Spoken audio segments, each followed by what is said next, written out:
Welcome back to the RUDIS Wrestling podcast with your host, Matt Dernlan. Today, we have a special guest joining us, Scott Weaver. Scott is the vice president of the RUDIS Shoe Program. Scott, welcome to the program. Thank you, Matt. For coming on.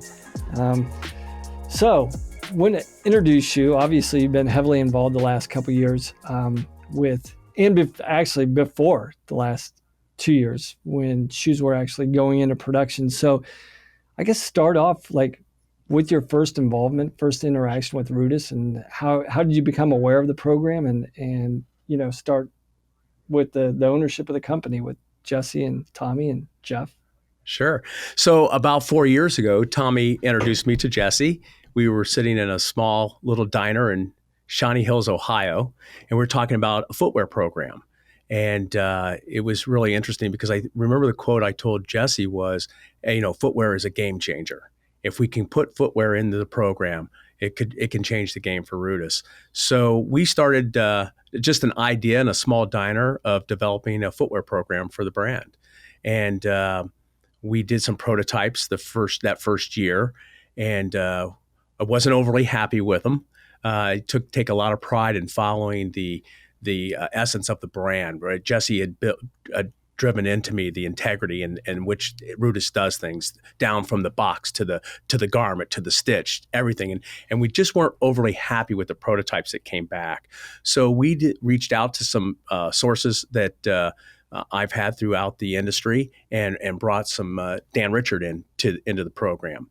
To give you an idea, a little bit about my background prior to that is I've been in the footwear business for 40 years. I've been on a senior level with Fila, Reebok, Airwalk on the athletic side, and the back part of my career, I was more into the fashion business.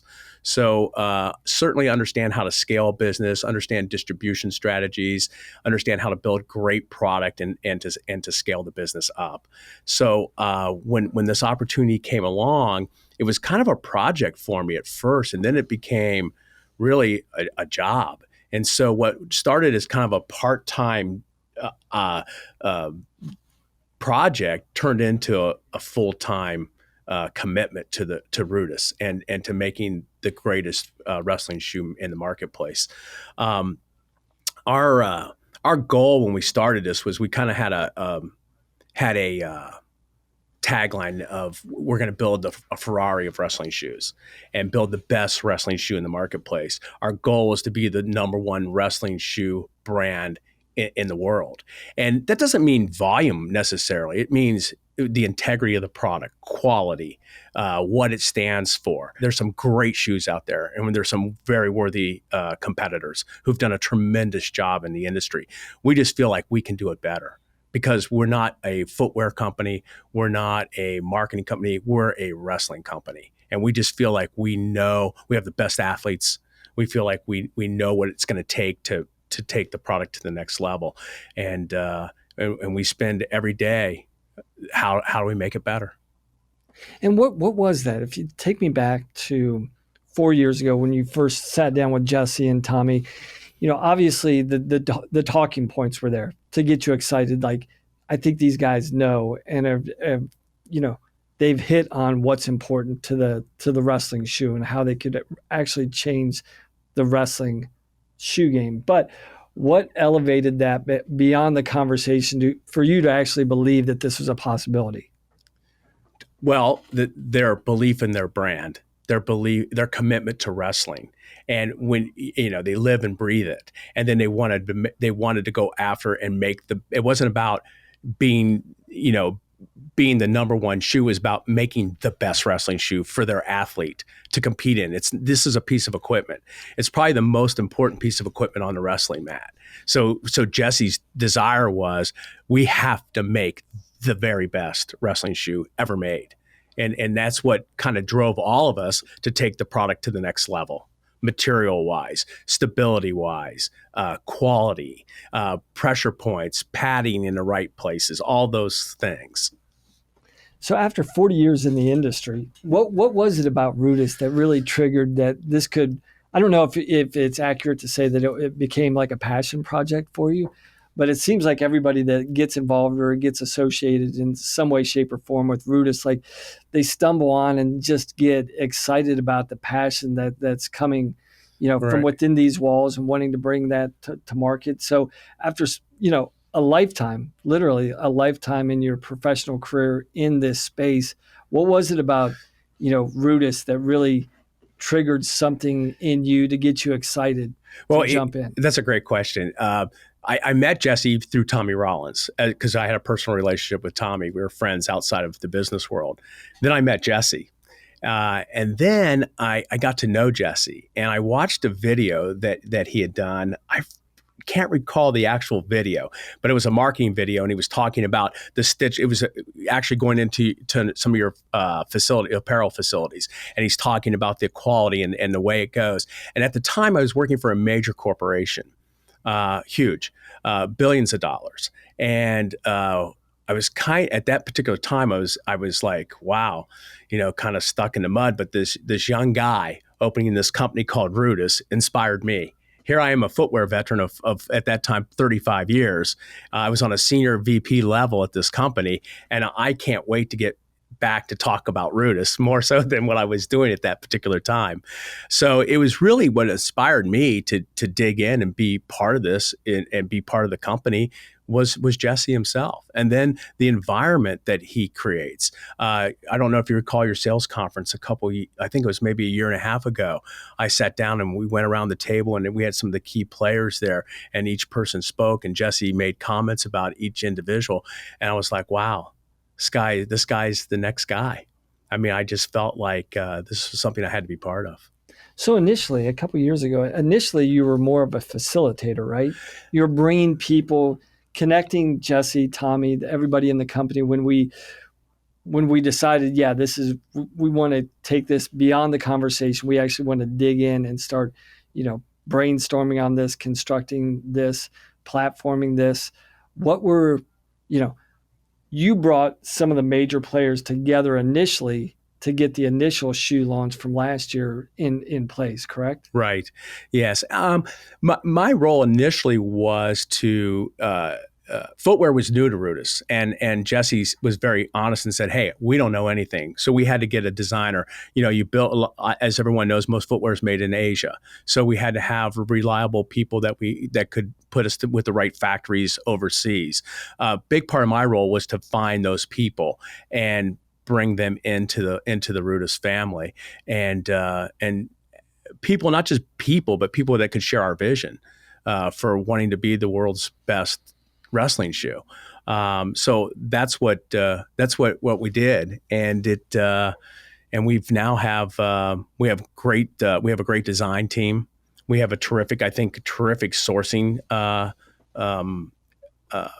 individuals. We've got great trading companies that we're working with. We feel very confident, and we're really excited about last year was the launch year. We're really excited about this year. We're excited about the designs. We're excited about the quality of the product.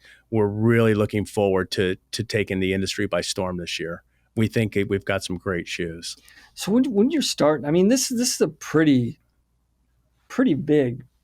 Did you want to jump in? Well, I was just going to say Scott undersells himself a lot. I mean, if you were to ask me what Scott's doing, it's architecture, and when you think about architecture, it's you have to have a vision for what the building's going to look like, but you have to also know where all points intersect, and it's very easy now to speak, in a brief way about what the little things that we've done that are actually big things, but he's really built a foundation and a framework behind not just how you build a great product, but how you commercialize and merchandise and how we're going to have a scalable program. Because I think actually sourcing a product is a lot easier than building a program. And the difference between what we're doing and maybe other wrestling companies in the past is we're truly investing in a program, and you don't bring in a guy like Scott Weaver, if you're just building a product, right? And what Scott does well is architect programs.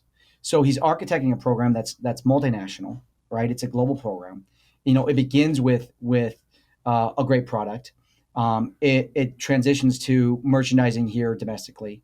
And the goal, as he said, is to have the best wrestling shoe on the planet. So while our current targets are to merchandise, in the United States, we really do want to be a global footwear brand, right? We want Rudis within the confines of wrestling to to be anywhere the sport's being consumed. So Scott understood that vision from day one, and he's been in environments like that. So, at his previous experiences, there are global brands, and he took the time to get to know us. And even though wrestling's this like really small and tribal sport, to not treat it as a boutique business, right? And I think that is where the challenge comes in, because we're thinking in a global way. We're merchandising and designing in a global fashion, but it's still boutique volume in comparison to the big brands producing a global footwear piece. And that's just wrestling. That's not because it's RUDIS. That's because of wrestling. And we need to change the dynamic of how that's consumed. So this is the challenge that's been thrown on Scott's plate every day, and what we have to teach, not just maybe ourselves, but our sourcing partners of, hey, this is going to be different. A Ferrari isn't your everyday car, right? A Lamborghini is not the everyday car. You don't drive down the street and see them all the time, but that doesn't mean that they shouldn't be produced. And we produce under names like Ferrari and Lamborghini because we're trying to send a message to our partners of, this is what we need to achieve from a product perspective. And, where Scott's been incredible is, tying personalities together that understand what that language means, and bringing it to a product while still being able to, fit the needs of a consumer. So I don't think we're ever going to feel like we're there yet. We've arrived. It's perfect. I think it's a constant battle of trying to get an extra, ounce out of everything. And I think, Enzo Ferrari would feel the same way. So Scott, build on that. All the things that Jesse just said, because there's a big difference between what Jesse said, sourcing a shoe, creating a shoe, and actually launching a sustainable program. Mm-hmm. So in your 40 years in the business, what are the key components to actually, making that vision a reality and then making that reality into a sustainable program? Right. Well, first of all, the vision has to be real and it has to be obtainable. Second thing is you have to believe in yourself. You have to believe in the brand and you have to believe in the company. Putting the product together, as Jesse said, is the easy part. Then the other part is once we get the product put together, the sourcing piece of it is the pricing, and you have to be priced appropriately for the consumer, for who you're trying to target. Though we want to build a Ferrari, we don't want it necessarily to cost the same as a Ferrari, but it's probably going to be a premium price product. But we have to also be aware of how it fits into the consumer's pocketbook. So you have to be aware of all those components. How do you have the vision and then bring it to market at a price point where you can scale the business? So it's a combination of all those things. The first and foremost, though, is you just have to believe you can do it. And listen, we've bumped our toes along the way. We've had some failures, but we course correct and we overcome those things, and it makes us better. And we just keep moving forward. We won't stop. We just won't stop. Yeah. So you touched on an interesting point. Obviously, with all the brands you've been associated with, all the hundreds and thousands of shoes that you've produced during your professional career. What are some of the things when you're jumping into a program, that there's going to be a challenge? How do you confront challenges? How do you work through them? And how do you grow and evolve from that? Well, the first thing when the challenge arises, you have to hit the pause button. You got to be very careful not to overreact.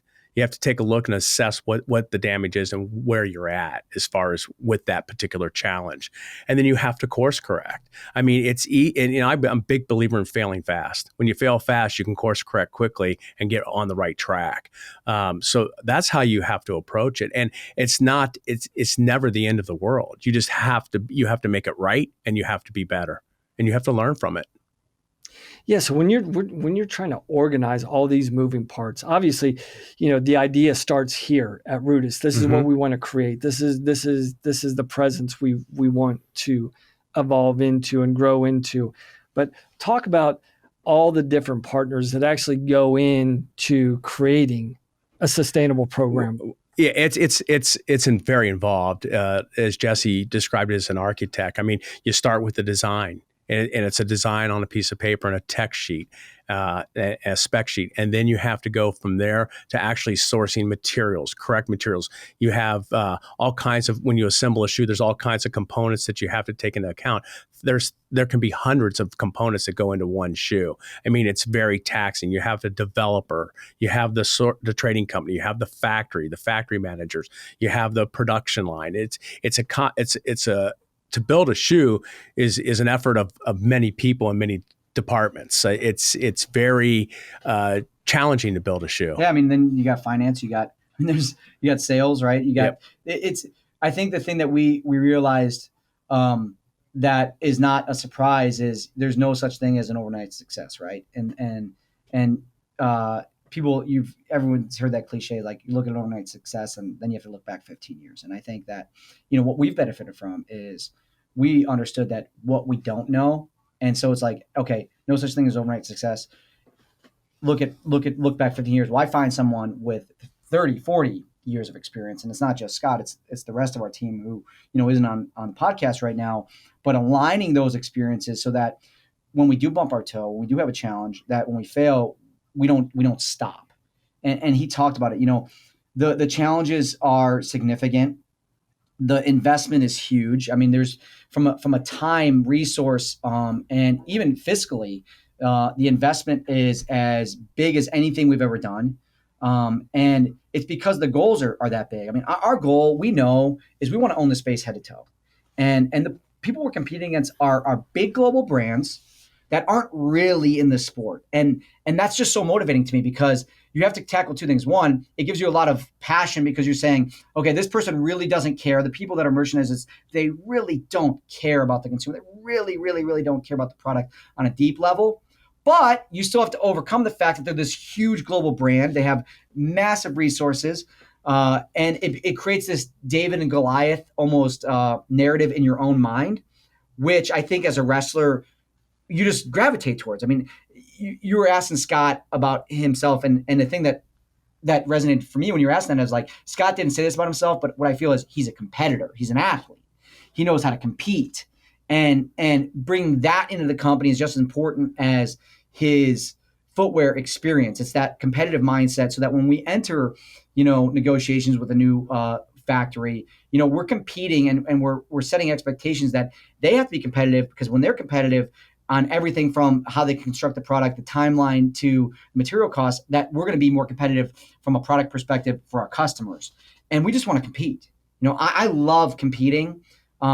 Wrestling does that to you. It infects you with that type of mindset. And it's not one where it's just all about winning. It's all about embracing, the formative process of getting better on a daily basis and really diving into truth, inspecting what reality is, even when it hurts. So I just like when we're able to roundtable and talk about where we failed, because instead of just patting ourselves on the back. I mean, we're sitting on this podcast because we're trying to give our consumers an inside look at the intensity at which we build a program that should be in line with how a competitor views his own journey in the sport. And for me, it's like every negative comment, we don't say, you're crazy, right? We say, okay, all right, you didn't like that about the shoe. You didn't like this about the product. You didn't like that about the color. You didn't like this about the, delivery, whatever it was. And we say, okay, let's own that and make a decision of how we're going to improve on that. And I just think that's very relevant to what a wrestler does. He sees how many shots he converted to a takedown. He sees where he failed. He sees what worked, what didn't. Was he out of shape? Was he in shape? And then the great wrestlers get better and the average wrestlers stay where they're at. And we're fortunate that we have people that are competitors like Scott that have the intelligence to take those feedbacks and criticisms of the product or the program and find a way to make them better.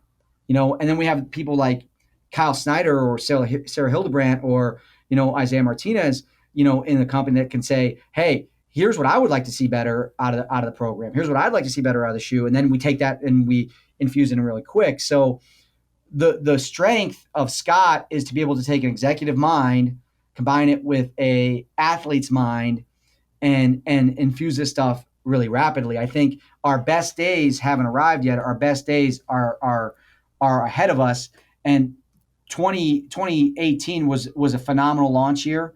I don't think we achieved our goals by any means, but 2019 is going to be a very good platform year. But I think 2020, 2021, you're going to see a new company. And I think it's very similar to what you see in a wrestler. It's like, hey, wow, there's a freshman superstar. They do great their first year. Second year, they're starting to grow. But then junior, senior, you really start to see them going on a level. And I think that's what's ahead of us. But it's because what's behind us. That person that won as a junior or senior in college, when they were 8 years old, they were training, right? When they were 10 years old, they were training. And that's what Scott's been doing. That's what Dan's been doing. That's what our whole team's been doing. And it's just now showing up in the product. And I'm just proud of our work. I'm proud of our people. I'm proud of our culture. Of course, I'm happy with the product right now. I wouldn't be merchandising if I wasn't. But do I think 20 years from now, I'm going to look back at the product and say, hey, I would like to do that better? Probably. The thing I don't think we're going to question is the way in which we worked, how we worked, and our mindset. And I think 20 years from now, people are going to say, look back and say, well, now I see why. They're going to say, now I see why. It's the way the culture of this company was built, and that's because of leaders like Scott. Yeah. So expound on that, Scott. Like, when you're entering a professional partnership with a different company, the level of the critical eye that's coming from the ownership standpoint when you're developing a professional relationship, how critical is that, as you're scaling a program, as you're building from an entry to market into competing against a lot of the global brands? I think it's critically important. I mean, when I entered into the partnership with Jesse, like I said, the values and the intensity of the company and the core essence of what it stood for is what attracted me to it. And I think our partners, our trading partners, our factory partners, our sourcing partners, our material partners, they see that. They see that we live and breathe this every single day, and it's very serious to us that we are going to be the best wrestling shoe in the world. And I think it's contagious. And I think that they work extra hard for us. I have to tell you, I mean, our sourcing agent, Kenny, who heads up the company over in Asia for us, it's contagious. He's excited. He does extra things. He pushes his people. He does a terrific job. And I think don't you, Jesse? I think that's all. Yeah. It's all about relationships, right? I mean, we've all heard the thing is of, you know what, you are the product of the 5 people you surround yourself with the most. And then I think about that, and people think about that in their daily life as just a dad or whomever. And I think about us as a business. And it's like, what partners are we with? What are those 5 partners that we're with that we're most proud to put on our company profile? And we have to pick the right partners. And it's not always about price. It's most often not about price. And getting them to understand. And he's talking about Kenny, and Kenny's a guy who managed one of the largest factory groups in the world, 200,000 people, right? So you're talking about a wrestling shoe. You're talking about a small market that it's like, this is so under my head at surface level of it could almost be taken like, this isn't worth my time. But you have to peel back the layers and teach him the sport and get him to understand the athlete that it's going on, the stage that it's going on, what the use is, and then the opportunity. And when someone takes the time, to his credit, to learn that, he starts to say, okay, I can work with this. And he did, and he has. And it's that time of developing that relationship and the understanding of the marketplace that was the big investment. Again, it's hours and days and weeks and months, working together in stressful situations where you find out who can be part of the team and who can't. And I just think that's so normal to our culture, but maybe not normal to every company. And I don't think RUDIS is any different than maybe any other, great company in the world. I just think we're trying to hold ourselves to the same standard as the Olympic standard. But what's different is there's just not enough of it in wrestling, right? So in this space, there's not enough people that are really, really, really putting their heart and soul and all their resources into what they're doing. Right? It's either a side business or a side line item on the P&L, or it's just a mom and pop. And we're trying to get to the global brand status and take on the giant. And still, we're probably closer to the grassroots level. So there's a huge challenge, and it's getting people to believe in the vision, as Scott said. And those people are all over the world. right? I mean, our partners are all over the world. So at the same time, it's like, what's most important? The most important thing is when a kid puts on a pair of wrestling shoes, like I know because I've been in that space. You get one pair a year. You know what? Mom or dad's buying it, and it's a crucial purchase for you. You got to pick the right choice. And when you put it on, you actually feel and are more prepared to step on that mat and win because of what you're wearing. And that's the feeling, that's the emotion that our products have to convey. And that starts from the moment you open the box. And infusing that to a factory partner who produces hundreds of thousands of pairs a year and get them to understand that is the real challenge. But it's been one of the great successes. Yeah. So there's two things that I pulled out of what you were saying that I think are critical to launching a successful shoe program. One, the strength of the idea and the strength of the resolve behind the idea, right? And I think what we're finding out and what we're digging into, and this is what I want you to expand on, Scott, is like the strength of a company's resolve to get it right, to actually their vision meets reality, right? Fruition. So talk about the strength of a company's resolve to really carry out a successful program. Sure. I mean, it's important. And the thing about us is we look at these shoes and we love these shoes, but we're already saying, okay, how can we make them better next season? You know, so our resolve is we just don't stop and we won't quit until we feel like that we've made the perfect wrestling shoe. And I don't know that day will ever come, but but it's what motivates us and what keeps pushing us. And, you know, and why do we want it to be a perfect wrestling shoe? Because we want our athlete to perform and win on the mat. And if we give him the best piece of equipment to do that in, then we are the greatest wrestling shoe company in the world. So that's a big part of it. Yeah. So jumping into this year, you've come into RUDIS now in a very formal way, driving the shoe program. What are the major things that we had to target, you know, after year one, and how do we have to take them into year two, and how is that going to evolve, and what are the, you know, the extensions of this moving on? I mean, I'll start with what biggest thing we want to tackle was, well, first off, when you talk about commitment, you talk about resolve, you really get tested when you fail. And everyone knows this, but when you get pushed to the limit and you have to make some hard choices, real hard choices, then you get tested in your resolve. And I always used to watch, you know, when you watch Shark Tank or any of these shows and you'd hear one of these guys like Damon John talk about, oh, you got to have passion, you got to have resolve. And even Scott's saying it. I don't think, you know, I understood what that meant in a business perspective until you don't hit your own goals and you find out, okay, what am I willing to do next? And those type of conversations are happening. And so for me, it's like, I knew we had caught a little bit of lightning in a bottle on some of the constructions we've done. The feel, I mean, if we're just talking about the tangible, the feel of the shoe, the feedback was always, man, I put it on, it fit like a glove. I put it on, I felt faster. You know, I put it on, it just conformed to my foot in a perfect way. And we knew that was a core element of the product that we had to keep. At the same time, it was like, hey man, these things are perfect. I felt like we literally built a racing tire last year. And a racing tire, you know what? It's okay. It was almost the perfect shoe. If I talk about the Snyder shoe, it's like the perfect shoe. If you need to wrestle, if you're just wearing it in competition, you want the lightest, fastest, you know, tire on the market, and you don't care about durability. I mean, that was it. It's like this thing was built to perform. We developed it under the name Ferrari, but the feedback that we got that we didn't like was, you know what? It's not holding up the whole year. The durability, you know, was great for Kyle Snyder because he can have a new pair 3 times a year if he wants. He can have a new pair 52 times a year if he wants.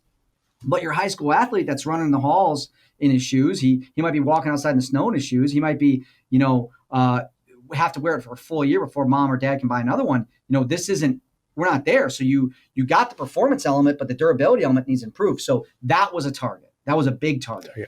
Right? Yeah, absolutely. And so what that meant was, from a commitment side, it's like, okay, we got to go back. We got to retool. And retooling is a commitment because all the lasts, all the tools, all the dies had to be basically thrown away, and we had to start from scratch. So all that infrastructure investment is gone. And when you see now, when you start to learn the footwear industry, and I'm still very new to it, I lean on guys like Scott, but you see why a company will merchandise a shoe for 5-10 years and just come out with new colors, because the infrastructure, the tooling, and the equipment, and the design to build it is so costly that to turn that over is a huge decision. But for us, it was doubling down. It's like, hey, we're committed to this. If we're going to do it right, we got to start over, take what we learned, and build new technology around the product, and really address where we thought the weaknesses were. Another one was fit. When I say fit, I don't mean how it felt on your foot, but meaning the sizing. And it's like, hey, even though sizing per company is its own decision, we knew that there was too many returns. There was too many people saying, it was fitting small last year. So it was like very conscientious of like, okay, we need to adjust our sizing. That's a huge testing. It takes a ton of testing. It takes a ton of trial and error to really get it dialed into the millimeter perfect. We use the term millimeter perfect a lot. And to get it dialed in a millimeter perfect, and it was tooling turnover and last turnover and really diving in the last. So yeah, so it's not just, a lot of people think, oh, wait, I want this shoe to be a 9. You're saying it's an 8. I want it to be a 9. You don't just relabel the box and say it's now. It's just now a 9, right? right. No, talk about something. Expand on that a little bit more, because it's especially with half sizes and different outsoles and different uppers. It was a huge decision that it's just everything's being considered. I think the thing that if I was speaking to my consumer right now, it's we're going to consider everything and we're never going to stop. And when I say that because I'm smart enough to know that we're going to continue to evolve and get better. And I'm super proud of what we produced. I'm very proud. I'm very excited. I hope these are 10-year shoes, meaning they can have a life cycle of 10 years. I don't plan them to be, because I think we're going to evolve, right? I think they could be 10-year shoes. I think they'd be shoes that people would market and sell for a decade. I don't see that happening, because I think we're going to find places to improve the product, even if they're minor, and continually look to evolve, because our goals are to do the same thing a wrestler does, and that's really to get better every day. And to Jesse's point about resolve, the challenges that we met last year, the things that Jesse mentioned, the fit and some of the quality issues, we doubled down this year. We invested even more instead of giving up and saying, oh, wow, we'll pass on footwear. We doubled down and came at it. And to his point, tough decisions were made. We changed factory partners. These aren't easy things to do. We had personnel changes. We had a lot of things that we had to do to get this right for our consumer. And we made those commitments, doubled down this year, and this is the end result. We're really excited about going into our sophomore year. Yeah. Can't wait till our junior year. Yeah. For this year, we have 4 models. We added a price point. It's we know that we're a premium brand. We know that we're targeting the elite. We are targeting always the 1%. I think that's a directive in the company from how we speak to the products we design. We want the top 1% to say, that's me, right? Not like, okay, that's okay. No, that's me, right? And at the same time, it's like $165. I think it's all there for the Snyder shoe, but not everybody can afford that. I have a first-year wrestler in my house, and so I understand the challenge. So we have a closer to less. We lessened the barrier of entry, and we came out with Colt, while we still have that top 1% feel. And I think there's going to be a lot of Olympic level athletes that are going to choose to wear that shoe. It's a sub 100 entry point, and then we merchandise up to RUDIS, and then our signature models, Dave Schultz Sly Fox shoe, and then obviously our Snyder shoe, and we gave Snyder a whole new feel, a whole new construction, while still keeping some of the DNA in the outsole. So there's some really exciting things on the product, but I think this is, like I said, I don't want to give away, tell too much, but for 2020 we have some exciting new things. For 2021 we have some exciting new things. I think this is just going to become normal, and it is normal, right? Scott, in the general footwear marketplace, it's a new shoes every year, new technologies every year. It just doesn't happen in wrestling. It's the same regurgitation of the same products for the last 10, 12, 15 years in different colors. And we're okay with that because we don't know better. And that's what our mission is, to change that narrative. Yeah, absolutely. We'll always have advanced concepts working. Even though this might work for 2 or 3, 4 seasons, as Jesse alluded to, we always have something behind it, advanced concepts, and we'll launch those at the right time when the product's right and when it's ready to go. So, Yeah, and I think that's one of those things when you're talking about a program, if you're just thinking about 2019, 2020, you're already 2 years behind. right. So I think that's, maybe you can expound on that a little bit more about the vision of the program and how far that vision needs to extend. Oh, we have designs out that we have enough designs out right now, probably for the next 2 years already. I mean, now when do you bring those to market is the challenge. You have to look at everything, like Jesse had said, from our marketing strategy to our distribution strategy, team strategy, consumer, direct to consumer, wholesale. I mean, you have to take all those components into one. And at what point are you going to launch those pieces of your business? And then that also helps you develop your product line and what have you. We have designs. We have enough product designed and prototypes coming in. Probably some of them we'll throw away. Yeah. But we probably could develop our 2020 line is already put to bed. 2021, we're already starting those concepts now. So, you have to work in advance. You have to listen. The big thing, too, is you have to listen to your consumer. You have to listen to your athlete. I mean, how blessed are we to have Kyle Snyder on our team, right? And we talk to these guys every single day, find out what's important to them in the footwear, even down to the high school kids. What's important to you in footwear.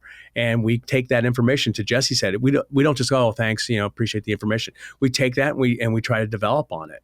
So ultimately, it's the consumer decides really what technologies and what we do with these shoes. I mean, to speak to that, I mean, I can talk. I love talking about this stuff, but especially when I talk about the end user, he was talking about the consumer, and it made me think of he said high school. It even goes down to youth, because one of the challenges youth dad told me, and I coach a youth team. He's like, they're hard to get on. And he's like, they're hard to unlace. And I said, interesting. Okay. I've seen that. It didn't crystallize in my mind until you said it, that it was more than just maybe the first time out of the box. So we dive in. Why was that? Well, we put a locking lace, so the lace doesn't come untied. It's an expensive lace, right? We have a very flat lace, expensive lace that's going to stay tied, but it made it harder to do like the 2-pull, get your shoe off, or 2-pull to tighten your shoe up. So what do we got to do? We said, okay, we're going to change even the way we laced the shoe. Out of the box lacing, right, came in a fashion that it was really going to lock down tight, which was great for on the foot, but hard for getting off, right? And so we adjusted that, right? These are the minor feedbacks that no one will notice, right, that are being considered, that we're listening all the time. So that's the stuff that I like, because now I'll be at wrestling practice and I'm going to watch someone putting on 2019 shoes. I'm going to see, okay, how hard is it for them to actually get it on? So it's almost like we're trying to elevate the expectation of what a wrestling shoe really should be. I think a lot of people in the wrestling space, they're like, well, there's been similar product offerings forever, a similar wrestling shoe for the past several decades, right? There hasn't been any new technology that's been introduced to the market. And when you introduce something like that, how long does it typically take, Scott, to change people's thoughts or expectations or what they think a shoe should be? Well, developing new technologies can be years in the making. To market it and launch it, for the consumer to say, yes, that works, it has to work. I mean, and the athletes will determine that. I mean, if we came out with a technology making a claim, then it has to support that claim when they actually wear the product. And that's how you get the reputation for building, advanced technologies that work for the athlete. Because the wrestler, the athlete, is evolving, and that's what I've always thought about with the shoe. I was in college coaching for a long time, and you could see the evolution of my coaching changed, but a lot of the evolution of the product stayed the same. And so, as our athletes are getting bigger and faster, and their understanding of how their training is evolving and getting on the cutting edge, I don't think we necessarily saw a same parallel track with equipment. And so, educating people is also really, really critical, right? And it's a challenge and that's why we're here. That's why we're sitting here right now. I mean, we couldn't on a 40-minute podcast, we can't tell the story of the whole program. We can give some brief insights into how we think, how we operate, but the education side of it, has to start from us, and it started from our consumer, right? Our consumer educates us, then we educate the consumer back, and it's a game of ping pong of, you said this, we built that, here's how it works. They say, okay, that did work, that didn't work, okay. Then we keep playing ping pong in that way, and I think that's how we're just going to continually evolve and bring new technology and feel and fit to the sport where it didn't exist before. I mean, some of the concepts that I'm not going to give away for the future shoes, I mean, are going to address things that aren't even being addressed in shoes, right? They're going to tackle things in footwear that aren't even being asked about or aren't even considered at this point. And I'm so excited about that. But there's still going to be people going to say, "What is that? Why does it work like that? Why does it look like that? Why does it fit like that?" And we're going to have to explain that. But I think what's going to happen is we're going to make everybody better. And I don't say that in a way that is I don't mean to come across as arrogant or cocky, but I mean the truth is there's probably our competitors going to listen to this podcast and they're going to say, "Okay, wow, these guys are serious. I have to train a little bit harder." When they train a little bit harder, when they work a little bit harder, when they develop a little bit more, what's going to happen? They're going to make us better, right? When the competition is more fierce, it just generally makes everybody better. I mean, Snyder gave an interview that we're going to release here soon, and he said, "I love that Sadulayev is in my weight class because when Sadulayev is in my weight class, I know I'm going to become the best version of myself." And I hope that I'm sure Snyder's having that effect on Sadulayev as well. And I hope that, I know our competitors do that to me, right? The bigger, the stronger, the more competitive the competition is, the harder we work. And I hope that we're going to have the same effect on other people, right? In a way, because it's going to become another game of ping pong. And what's going to happen is who's going to benefit the most? The wrestling community, right? I think when we look back 50 years from now, my hope is that you look back and you can't imagine the sport without RUDIS, but you say that the sport has got better because of our existence. And whether that shows up on the bottom of a P&L or not, as RUDIS finishing at the top, I think if wrestling finishes at the top, we've done what we needed to do, and we've hit our goal. Our goal is to elevate the sport. Our goal is to dominate. Our goal is to be number one. Right? There is no other destination. We can't even think about anything else until we do that. But along the way, I think we're going to hopefully raise the whole sport up by the way we do things, and whether that's media, whether that's our athlete program, sponsoring athletes, inspiring athletes, building product, building a team in-house, right? It has to be something that constantly raises the tide, and the innovation behind not just the products we make, but the way we approach business and the way we approach our day-to-day life is where I really am putting my emphasis as the leader of the company. We had another sales summit 2 weeks ago. It was phenomenal. All of our athletes were here. And I think we're just at a very common place for someone that is expecting high results at 5 years. It's like we've learned how to work hard, be really good at doing that, right? I don't think there's anybody that's going to outwork us, but now it's going to another level. And that's, how do we truly perform at the highest level? And then we know that we're going to be measured beyond that. We're of course expected to perform at the highest level, but the next challenge is how do we continually recreate and innovate? And you look at the people that are the best in class in anything they do. It's not that they're just great on the day and they have the highest performing results, but they're a step ahead. They're thinking ahead of the rest of everybody else, right? They're ahead of their time in their mentality or in the way they do something, and they're innovating. And that's really the challenge I'm putting to our team, to Scott, right? Who's running the footwear program. The challenge I'm putting to our partners, to all of our design team, all of our sales team, all of everybody in our company, our athletes is how do we create a better future, right? And really creativity is the product of intense focus, hard work. And once you get your hands really in deep, that's where the moment of creativity happens. And then you have to act, and that's where we're at. Yep. What else? What else? I don't know. I just want to say thanks to Scott. Thanks to you. Yeah. I mean, this is an incredible privilege. I do view it as a privilege to start with, and now it's a responsibility, right? It was an incredible privilege to be able to work in the place where I spent my life, and to work amongst people that have the same mindset. And that was a privilege, but now it's a responsibility, right? And to continually, carry forward that Olympic standard in everything we do. And it's a huge one. And I'm grateful to be put in the position where I have that responsibility. I have that privilege. And to be, at a position where I'm surrounded by people that are way smarter, better, more capable than me, right? I mean, that's the goal of a leader, is to bring in people that can do things better than they can. And so from the executive position, in the company, I say, how can I get the best expert in every single discipline in my company and let them do their job? And yeah, I'm just really grateful to have done that. And it's because of our consumer. It's because our consumer has been insanely loyal, insanely supportive, right?